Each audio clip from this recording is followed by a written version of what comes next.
Today we're going to cover how you can start your own Vinted reselling business. We're going to cover everything from sourcing your stock, selling your stock, how to do better listings, and all the tips and tricks you need to be a successful reseller. This side hustle has blown up in the last year, and this is due to Vinted now being the biggest secondhand marketplace ever. It's overtaken eBay, overtaken Depop, and this is mainly due to their innovation on a secondhand marketplace because they offer zero fees for sellers. This means it has opened up massive opportunities to make your own business reselling on Vinted, especially with how many people are now on Vinted. Now, I always like to start the video saying, why should you actually listen to me? I've been a full-time reseller now for 3 years. This is my full-time job. I have mentored thousands of people just like you watching who also create their own successful reselling business. I run my own group with hundreds of paying members, where we supply all Vinted information, Vinted monitor, sneaker information, Pokemon low-key flips, and most importantly, 24/7 support. And I can guarantee you from this one video, you can go ahead and take action and start this Vinted reselling business. So let's start into it, talking about where you're going to buy your stock. There are 3 main ways to source your products for Vinted reselling. First one being wholesalers. The clue is in the name. You buy bulk off a wholesaler and you will sell them all individually. The wholesalers are making their money due to being able to sell hundreds of products in once, but their profit margins may not be as high, but because they're selling mass, it overall is quite good profit.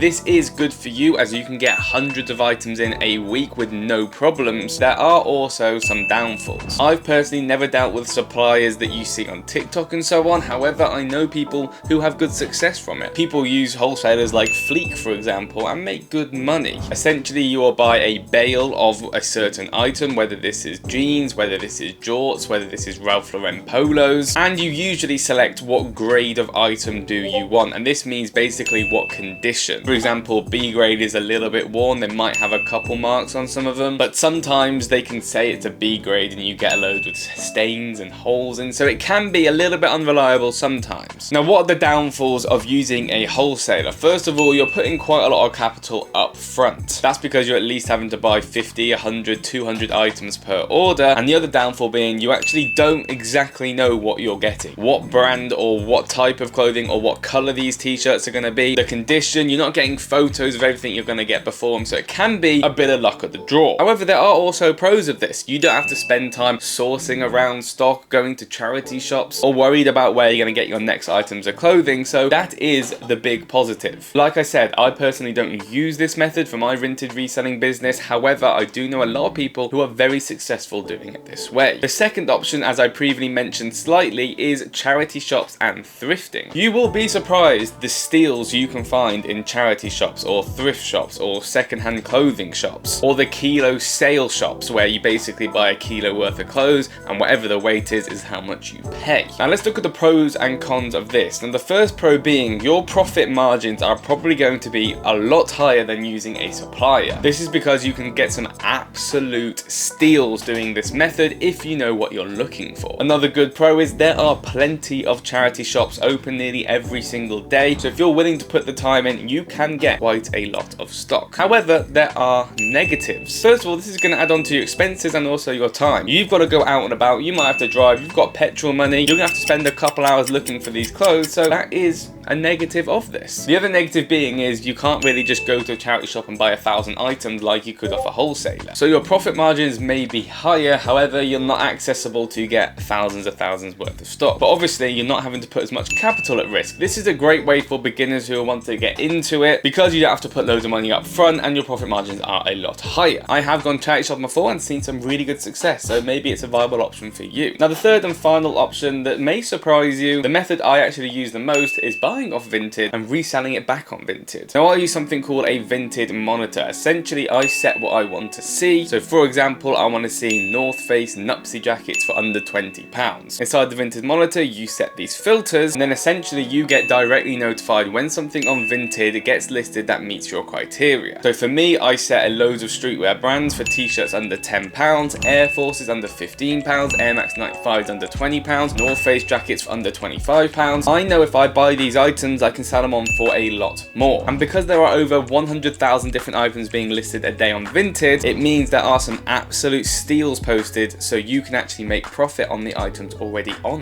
Vinted. I personally use my group's Vinted monitor because of the custom features. We have a 0 refresh rate, so you're always going to be the fastest to see these new listings. You also have a fully automated auto buy, and one click of a button it will buy the product. And my favorite part is you can set your own custom filters, which makes it so you don't have to sit there scrolling through thousands of listings. You know when you get notified it's something you can make money on. I will be offering you guys an exclusive offer a little bit later on in today's video, so make sure you stay tuned. Now the pros of this is you don't have to go out and about. You can stay at home, you can watch notifications come in, and they can get shipped directly to your house. Another pro of this is you can actually buy hundreds of items a day. I know some people using this Vinted monitor who are literally purchasing 100 to 200 items daily, so the bulk aspect is also there. The other pro being is you can actually choose what you want to see. So if you know, for example, Supreme t-shirts are selling well for you, you can set Supreme t-shirts so you can buy as many as you want. Now in terms of negatives, Vinted monitor does cost a little bit of money. We are the cheapest about, and if you actually use code Vinted, you'll get 50% off your first month, so you're only paying £7.50. However, it's still an upfront cost. The only other negative I can think of is you do unfortunately have to pay for shipping, which can impact your profit margins. You can get them sent to in-post lockers, which only cost £1 to £2, but instead of charity shopping where you can buy in hand, you are having to cater in a delivery process fee, which you need to just be aware of when you're buying. But like I said, Vinted uploads thousands of products a day, so you can always make profit on good stuff. This is the method I personally use the most and have the most success from, and I prefer it because I can just stay at home rather than having to go out and about. So there are your 3 methods to how you can actually start buying and sourcing your stock. Now let's move on to how you can actually 10x your sales. So you get your stock in, now you want to look at selling. First things first, you want to take some nice, good quality photos. Go somewhere with natural light, and if you don't have natural light, buy a nice studio light, and you want to have a clean